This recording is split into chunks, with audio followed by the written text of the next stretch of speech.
the last two traditional style sponge boats to be built here at Tarpon. They were built right up there behind us when those boats are out of the water. The guy that built these is still around. He just got tired of building boats. He says, you know, if you want another one, unfortunately, you got to go to Greece to get it. I'm not doing that, okay? I'm done. This boat was built in 1989, so it's 32 years old. We still have a pretty good ways to go yet on this one. We take care of it. I don't think I'll be here that long.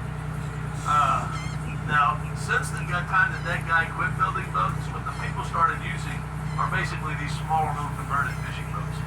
They don't go to the deeper areas that we did these larger boats. They don't work with as many crew members, and they don't stay out for the lengths of time that we did these boats. But they are easier to handle a lot faster, so that's what they use today. Now, all of the boats tied up here on our left are working commercial sponge boats. Okay, we got a couple of them out. The city has reserved this whole length of dock for a commercial sponge fleet, so they'd have some place to be able to unload their sponges. After all, we are the sponge capital of the world, so it's good they provide that for us. These guys here pay about $150 a year to dock their boats there.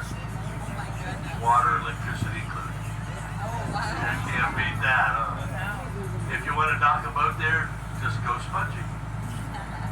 Alright, now, aside from our boat in the Anastasi, there are two other authentic original sponge boats here. One of them, if you haven't seen it already, is right over there across the street in that Sponge Exchange Village. It's completely out of the water, so you can see the shape of the bottom and the design of the boat. The design of these boats is an over 2,500-year-old Mediterranean design. These are the boats that the Greeks built when they first came here from Greece. They actually still build the same style of boat over there. Very seaworthy boats. Our other one is up on dry dock right now. We're going to pass that by a little bit, and I'll point that one out to you in a little bit.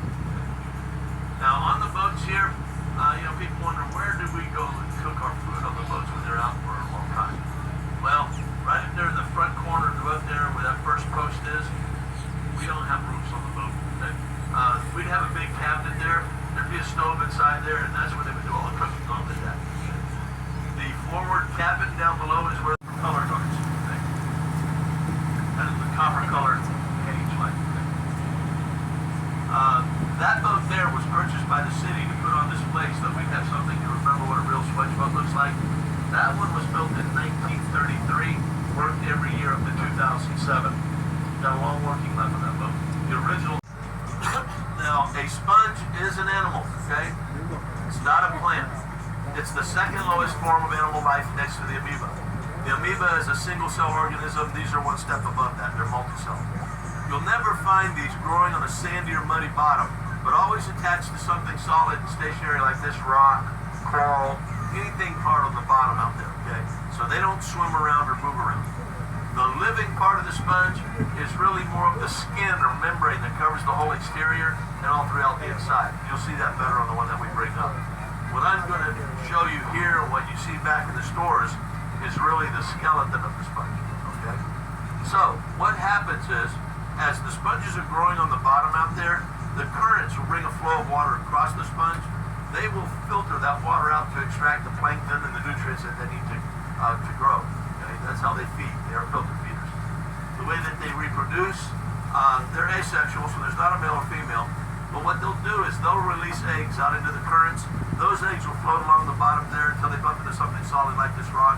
They'll attach themselves, okay, and then begin to grow. When they start off like that, their growth rate is roughly about 1/4 to 1/2 inch in diameter per month.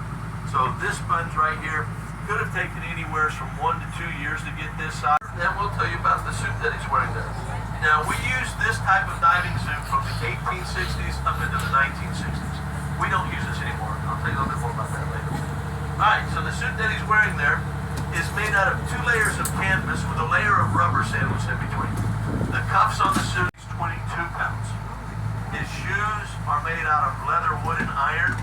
They weigh 24 pounds. That's 12 pounds for each shoe. Next, about that in a moment.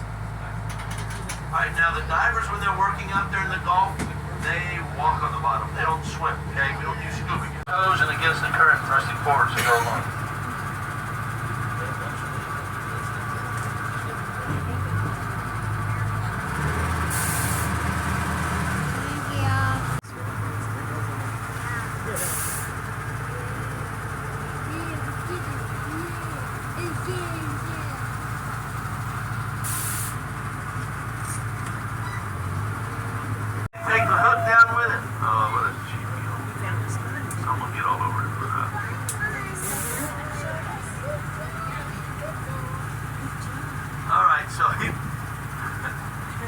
Y'all saw that hook up, right? Yeah. It's too